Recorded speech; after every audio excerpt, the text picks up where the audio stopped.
migraine is very complex because each individual migraine issues are different. కొందరికి లైట్తో trigger అవుద్ది, కొందరికి సౌండ్తో trigger అవుద్ది. So if you don't sleep well it will gets triggered. Work stress can trigger your migraine. So literally for the past 5 years I been suffering. చూసారు కదండి పైన మన super star Mahesh Babu గారు ఏం చెప్పారో. మైగ్రేన్ ప్రాబ్లమ్స్ ఉన్నప్పుడు ఎలా ఉంటుంది సార్, ఏం మెడిసిన్స్ వాడారు అనేది.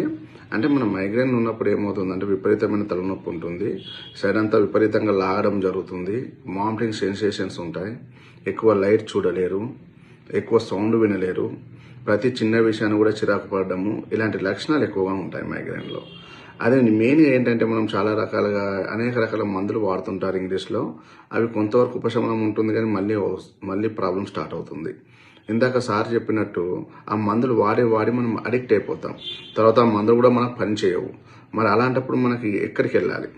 కాబట్టి ఇప్పుడు నేను చెప్పినట్టుగా మన వైభవ్ హోమియోపతి క్లినిక్లో ఈ మైగ్రేన్ పార్శ్వతల నొప్పికి మనం స్వాస్థ్య పరిష్కారం చేయొచ్చు. ఎన్ని సంవత్సరాల నుంచి వాళ్ళు బాధపడుతున్నా కూడా మన మందుల వల్ల పూర్తిగా నయం చేయొచ్చండి.